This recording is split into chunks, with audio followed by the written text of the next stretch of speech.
Baik, selamat berjumpa kembali lagi di Jati ini. Semoga semua dalam keadaan sehat dan sehat.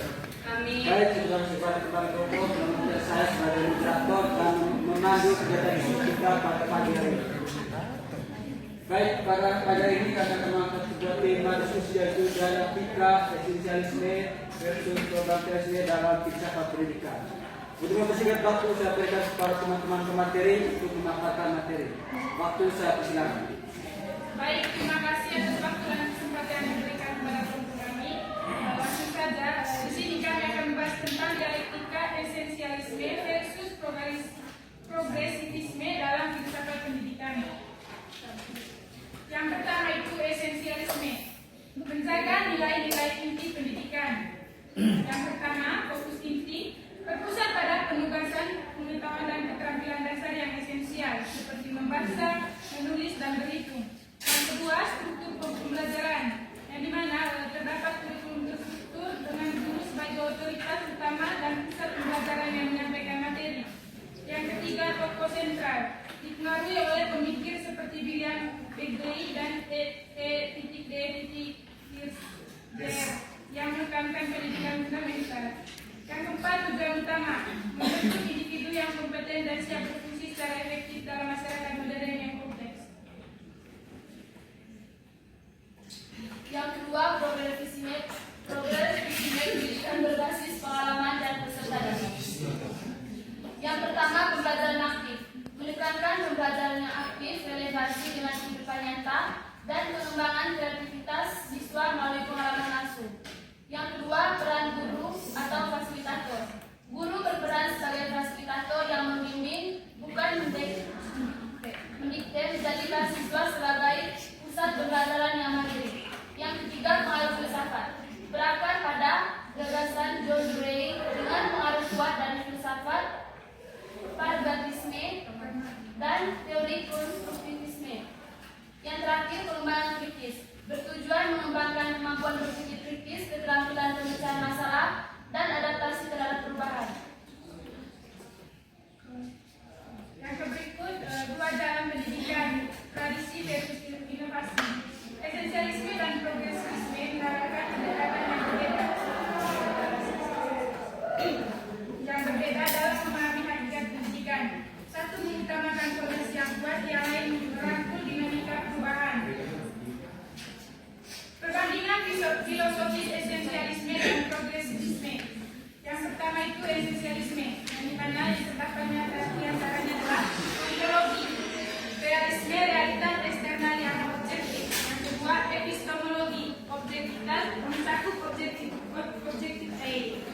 objektif pengetahuan diperoleh melalui transmisi. Yang ketiga, aksiologi, mencakup nilai-nilai abadi, universal dan statis. Yang keempat, fokus, mencakup apa yang harus dipelajari, konten inti dan disiplin ilmu. Yang kedua, progresivisme. Yang pertama, ontologi, mencakup pragmatis, realitas terus berubah dan dibentuk oleh pengalaman. Yang kedua, epistemologi, mencakup konstruktivisme, pengetahuan dibangun melalui interaksi dan pengalaman. Yang ketiga, aksiologi, relevansi, adaptasi, dan nilai-nilai yang berkembang seiring perubahan sosial. Yang keempat, fokus, bagaimana cara belajar yang bermakna, proses dan pengalaman siswa. Yang aplikasi praktik dalam pendidikan. Filosofi ini tercermin dalam metode dan lingkungan belajar yang diterapkan di kelas. Yang pertama itu pendekatan esensialis. Yang pertama itu pembelajaran berpusat pada guru. Yang kedua, metode ceramah dan pengulangan. Yang ketiga, fokus pada pengujian standar dan hafalan. Yang kedua, pendekatan progresif.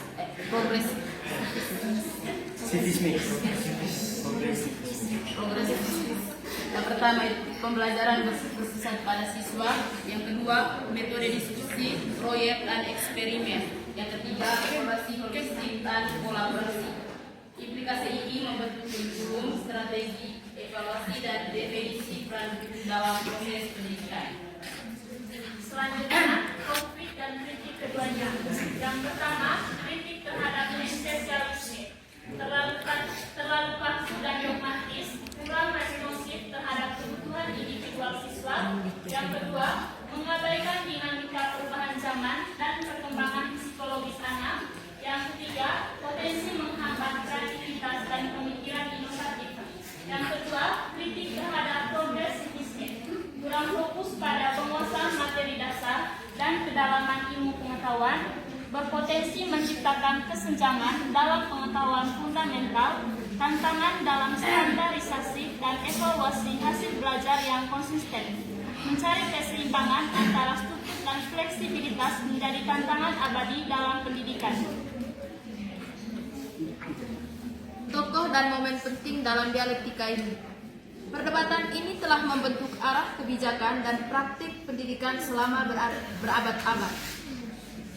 Menurut William Beckley, abad ke-20, menentang progresivisme, kuatir standar pendidikan akan melemah dan kurangnya penekanan pada disiplin intelektual.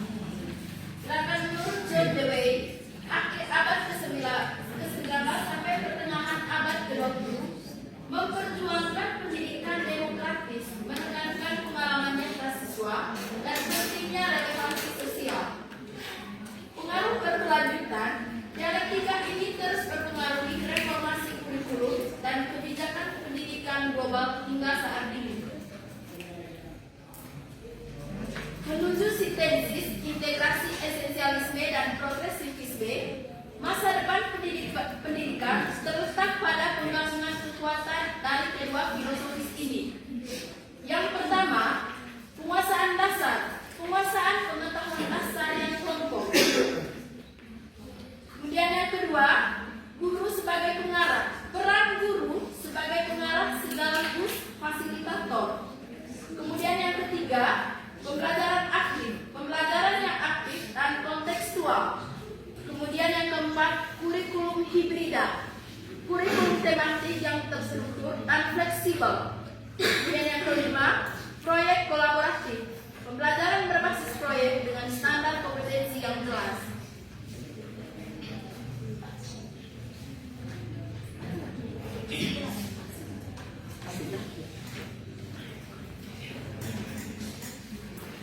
Dan terima kasih kepada teman-teman materi yang sudah menjelaskan materi dengan sangat sempurna. Untuk itu saya minta kesempatan kepada teman-teman sekalian untuk menyampaikan argumen terkait tema yang kita paparkan atau diskusikan pada hari ini. Sebelum bersingkat waktu, saya berikan kesempatan kepada teman-teman sekalian.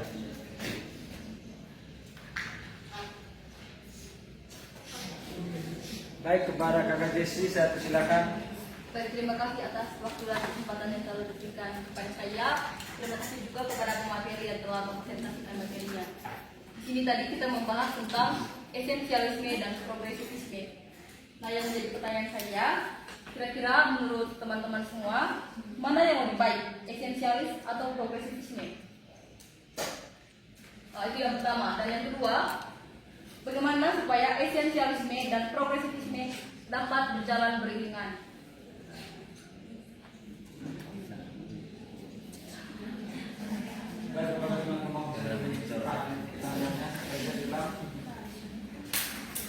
Oke, baik, terima kasih Kakak Desi. Mungkin ada teman-teman yang lain untuk menyampaikan argumen.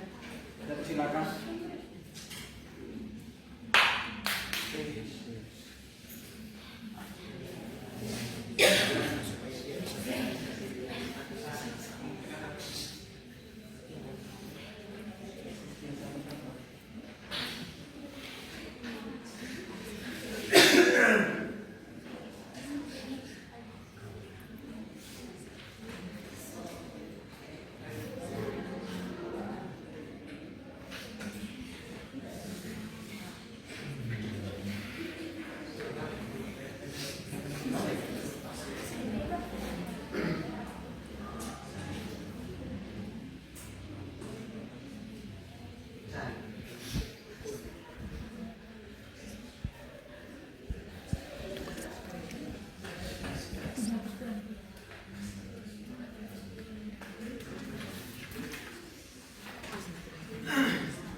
Baik, kalau tidak ada pertanyaan dari teman-teman, karena kami ada pertanyaan dari Kakak Desi. Kepada teman-teman sekalian, saya silakan.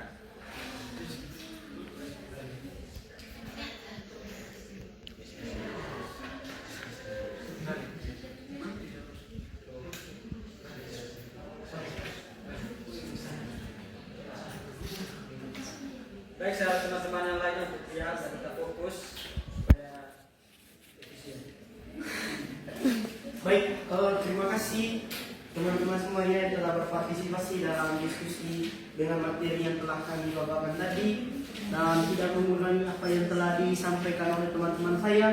Dalam materinya tadi sudah jelas berkaitan dengan definisi dari esensialisme dan progresivisme. Lalu kembali kepada apa yang disampaikan yang dilontarkan oleh penanya tadi, mana yang paling baik antara keduanya? Tentu di sini kami tidak memasukkan barang satu hal, karena semuanya sangat baik.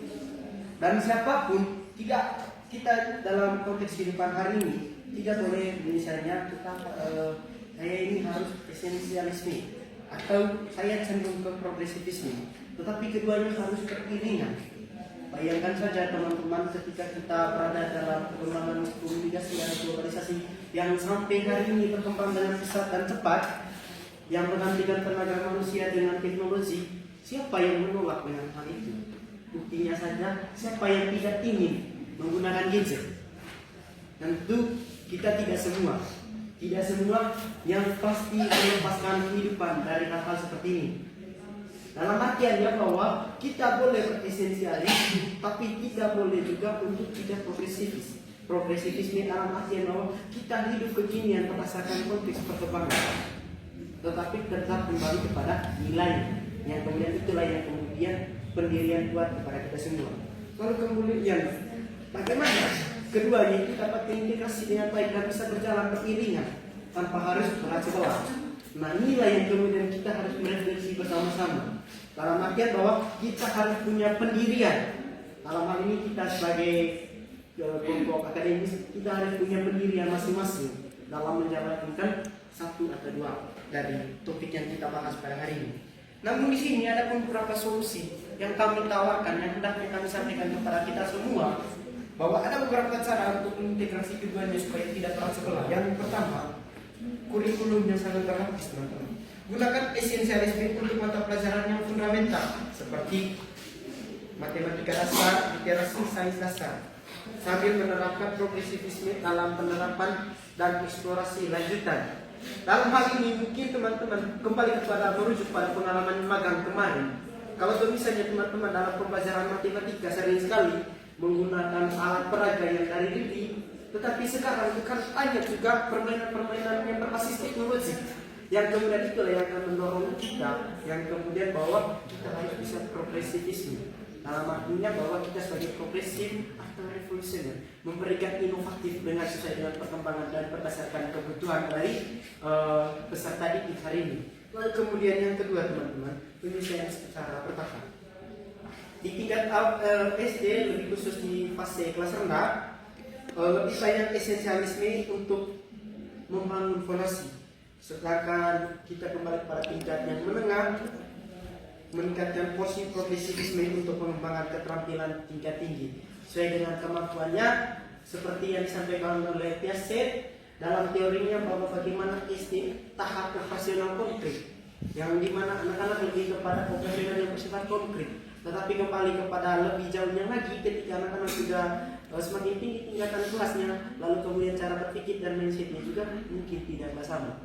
Lalu kemudian teman-teman harus mengevaluasi secara seimbang antara keduanya. Kombinasikan tes standar untuk mengukur penguasaan materi esensial dengan penilaian seperti portofolio, proyek, dan presentasi untuk mengukur kemampuan berpikir kritis dari peserta didik.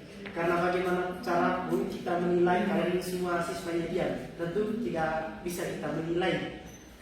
Dan kita juga tidak bisa mengambil sampel tanpa melakukan dan melihat secara kasar mata kita. Tapi pada intinya bahwa teman-teman semua di sini kami tidak bisa memberikan bahwa kita harus cenderung ke esensialis, tidak. Tetapi yang semuanya sama-sama penting. Hanya tergantung bagaimana kita dalam memilih dan memilah. Terima kasih. Mungkin ada teman-teman lain. Baik, saya sebelum saya kembali ke Kakak Desi, bukan teman-teman tambahan dan teman-teman kelompok. Oke, baik.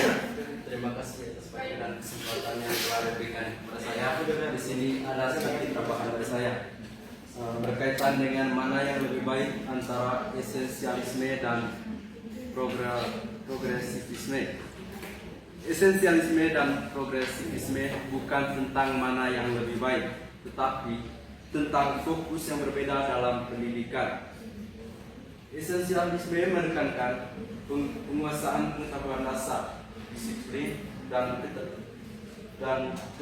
keteraturan sebagai fondasi yang kuat bagi peserta didik. Sementara itu, progresivisme menekankan pengalaman belajar yang aktif, memecahkan masalah, kreativitas, serta penyesuaian dengan kebutuhan dan minat siswa. Keduanya dapat berjalan beriringan ketika sekolah menggabungkan kurikulum yang terstruktur dan sistematis.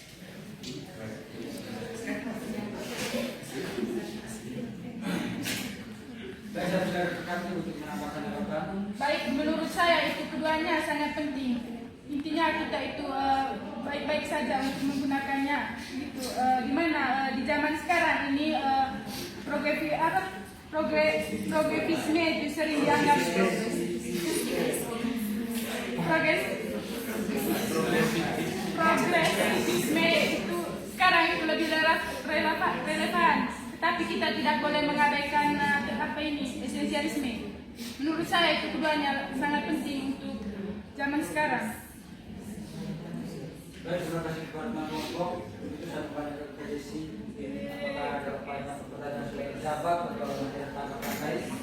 Oke, baik, terima kasih. Di sini tadi saya suruh kalian untuk memilih mana yang lebih baik dan mana yang tidak. Dan dengan jawabannya semuanya sama-sama positif, jadi tidak usah memilih. Nah, dari dua perspektif ini kan dimana tadi esensialis itu kelihatannya kaku, dimana di esensialis itu menekankan seperti yang kedua kemarin, dimana esensialis itu lebih menekankan pengetahuan dasar seperti sains, bahasa, matematika dan itu tiga yang paling penting. Dan juga bagaimana dengan yang progresivisme yang sifatnya jauh lebih fleksibel, yang bukan hanya dari pengetahuan dasar saja, melainkan bagaimana dia punya kemampuan-kemampuan lainnya. Lalu di sini tadi menurut pengalaman teman-teman, saya bertanya tadi mana yang lebih penting menurut kalian? Coba berikan satu alasan gitu. Misalnya kan ini esensialis kan kaku dan sifatnya tau, sedangkan ini progresivisme tidak, yang ada dari kekurangannya seperti tidak fokus gitu. Dan progresif jadi fleksibel, mengikuti perkembangan zaman. Dan di sini sekarang kita sudah menerapkan kurikulum merdeka, di mana sifat kurikulum merdeka ini kan lebih ke progresivisme, yang lebih bersifat fleksibel tadi, yang fleksibel. Nah, itu yang pertama, mohon untuk dipilih dan dijelaskan. Nah, yang kedua, karena KKRI tadi bilang sini kalau misalnya esensial dan progresivisme itu haruslah berjalan beriringan. Mungkin dari pengalaman magang yang sudah KKRI kemarin jelaskan, mungkin bisa diberikan satu contoh konkret di mana KKRI menerapkan esensialis sekaligus progresivisme. Baik, terima kasih ya saudara Ibu Nanya yang sudah menyampaikan beberapa pertanyaannya. Harapannya di sini itu kami tidak itu tadi lagi-lagi yang perlu digarisbawahi. Kami tidak punya hak untuk memberikan ajaran kepada kawan-kawan semua atau untuk mengkampanyekan bahwa silakan untuk mengikuti progresivisme sesuai dengan kami, atau silakan mengikuti yang namanya esensialisme sesuai dengan kami. Nah, di sini berbasis edukasi, maka kami dapat memberikan yang kedua ini. Oleh karena itu tidak ada yang lebih jauh lebih penting, karena semuanya sama-sama penting. Saya tadi kembali kepada contoh konkretnya kawan-kawan. Kalau kalian tidak mau menggunakan seperti pikirannya progresivisme tapi cenderung esensialisme, hari ini siapa yang tidak mau menggunakan HP? Atau siapa yang mau lepas dari kehidupan tanpa teknologi? Kan seperti itu. Kalau kita cenderung ke progresivisme atau kalau kita cenderung ke esensialisme, ini tetap berada pada penilaian berdasarkan histori boleh. Itu tadi tergantung kamu cara menilai. Karena itu kami di sini tidak bisa untuk memberikan bahwa yang paling penting dan yang lebih itu adalah yang ini dan ini. Tergantung bagaimana kita untuk mempelajari dari mana sisi kelemahannya yang kemudian ditimpangi dari keduanya.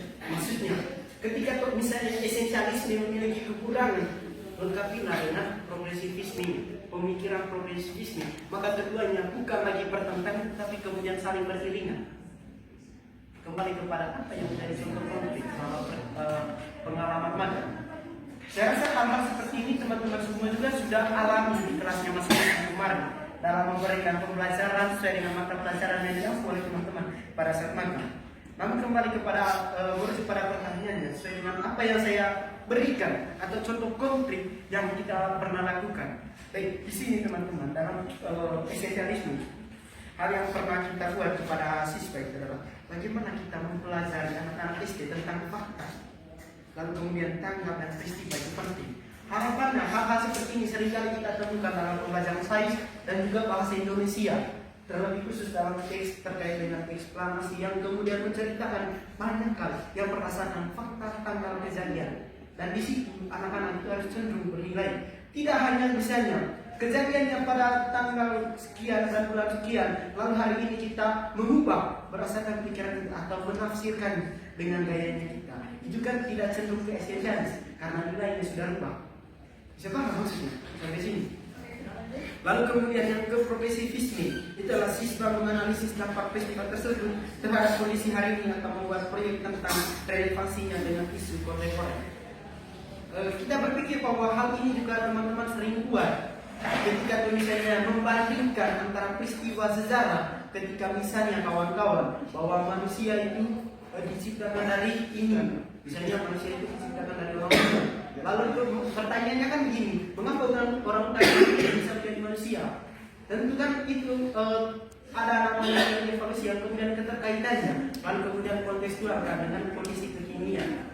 Bahwa kemudian itulah yang kemudian kita memberikan pelajaran kepada anak SD, terlebih khusus terkait dengan mata pelajaran evolusi yang setiap harinya ada perubahan yang kemudian kita harus ikuti dan sesuai dengan bagaimana perkembangan zaman. Saya berpikir dari saya dalam Dan mungkin ada tambahan dari Kakak.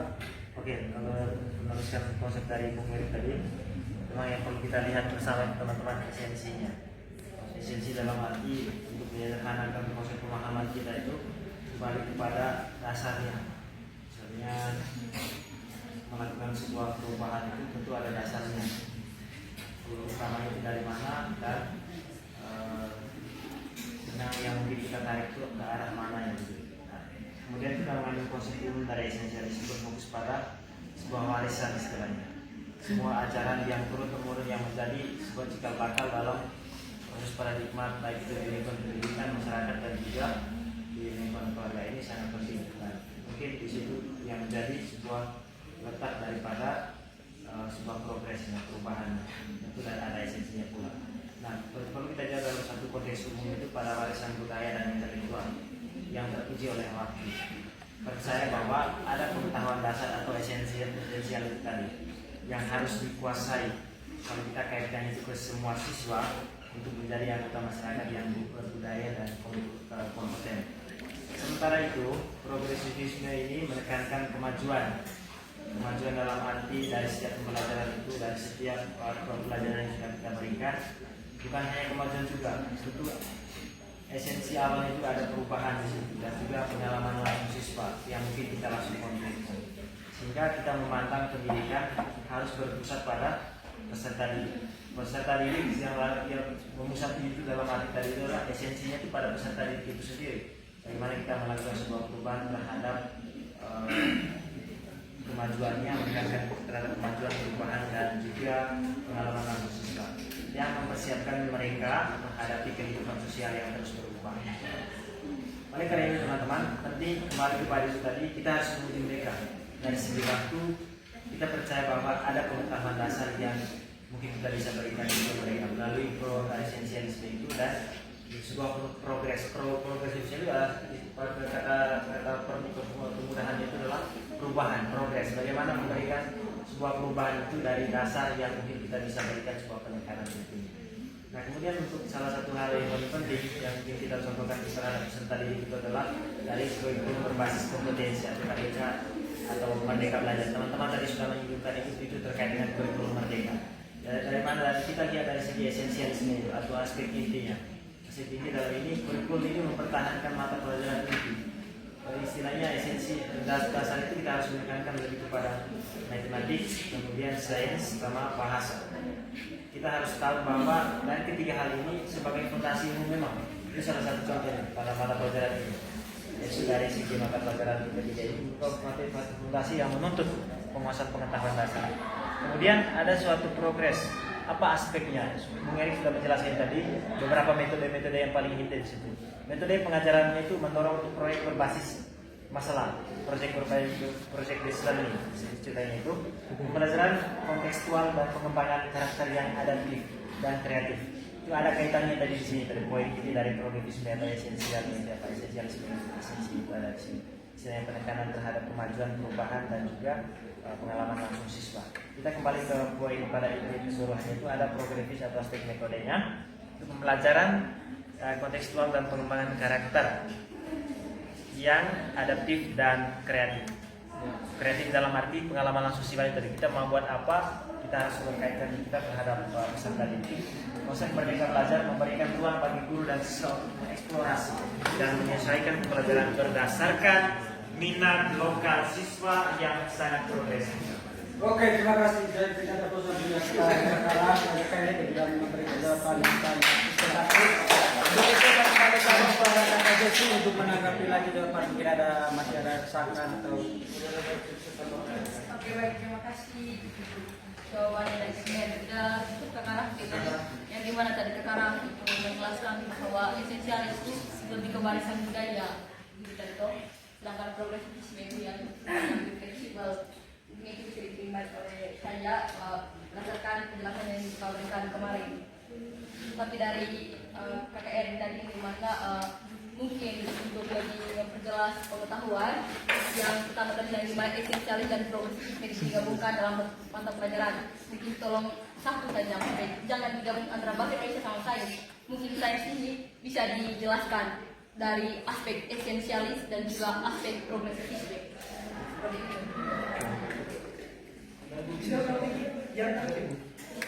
Dijelaskan dari satu materi saja.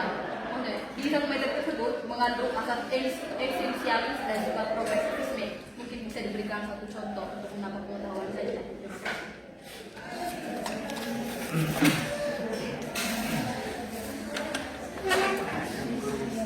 Baik, terima kasih penanya. Tadi kan saya sudah memberikan lebih, tapi mau dikurangi, tidak jadi soal. Intinya bahwa ditanya kita satu, tapi kita sudah memberikan lebih, tapi tidak mau yang lebih, mau yang pas-pasan. Tidak mau yang lebih. Tidak jadi soal. Satu saja, maksudnya kan satu konsep, dengan satu konsep yang di bahasa Indonesia dengan esensialis, progresifisme dengan sains. Maksudnya saya itu fokus pada mata pelajaran saja, yang dimana di situ mengandung esensialis dan juga progresifisme supaya bisa dipahami dengan jelas itu maksudnya, bukan tidak mau lebih atau bagaimana. Apakah Kakak Jesse juga sebagai guru? Tentu sebagai guru bisa pilih toh dalam hal ini.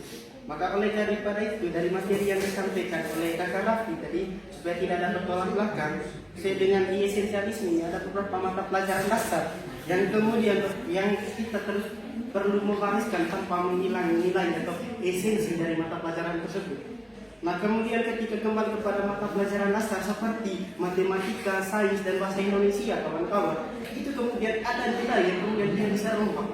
Dan kemudian belajar tentang esensialisme. Tadi kan saya sudah memberikan beberapa contoh. Misalnya dalam pembelajaran IPA, seringkali kan kepada anak-anak kita berikan praktik, percobaan. Nah di situ kan kemudian kita harus mengajarkan kepada anak-anak supaya apa yang kita praktik atau berdasarkan hasil percobaan yang kita buat itu harus diisi sesuai dengan hal-hal seperti itu. Sehingga hipotesisnya jelas, jawabannya jelas. Jangan asal-asal buat. Misalnya teman-teman hasil percobaannya kita itu misalnya angkanya 3,5 cm. Lalu dengan bahasanya kita mengakumulasi seakan-akan perkembangan dari tiap hari itu sangat signifikan. Itu tidak boleh. Maka kemudian kita sebagai guru itu hanya pandai dalam memberikan metode yang memberikan ajaran kepada anak SD sesuai dengan kurikulum yang sudah dijelaskan oleh Kakak Jesse itu dalam esensialismenya, dalam kurikulum yang tadi katanya bersifat kaku, tapi pada umumnya yang bersifat kaku yang dimaksudkan itu adalah kembali kepada tradisi yang sering kita anggap ketika kemudian pada kali lalu bahwa guru sebagai satu-satunya pusat pengetahuan. Tetapi ingat kawan-kawan, hari ini begitu banyak referensi yang kemudian bisa diakses dengan cepat. Saya rasa berkaitan dengan contoh konkret kan jadi sudah memberikan jawaban. dan diulas baik oleh rekan kita.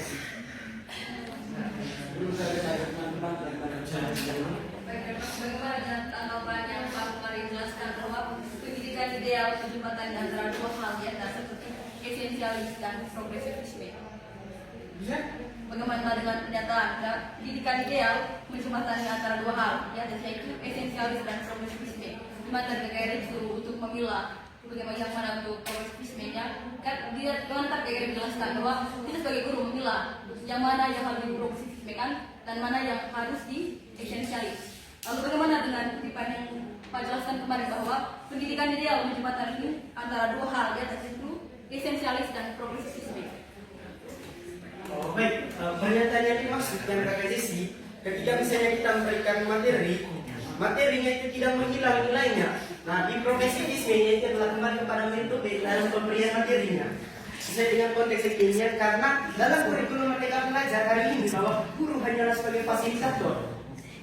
Sehingga itulah yang kemudian ada perubahan dari segi progresivismenya sesuai dengan konteks kekinian. Itu berdasarkan kurikulumnya. Sehingga pernyataan itu kembali kepada kurikulum bahwa yang idealnya itu adalah keduanya bisa kita laksanakan dalam mata pelajaran yang sama dan dalam waktu yang sama pula. Artinya bahwa materinya itu tidak menghilang dari nilainya atau esensi dari materi yang kita berikan itu tidak boleh dirombak. Namun yang perlu kita rombak adalah bagaimana dia punya cara pemberiannya, metode yang kita gunakan supaya terintegrasi dengan baik kepada siswa. Saya rasa demikian sesuai dengan pernyataan yang disampaikan.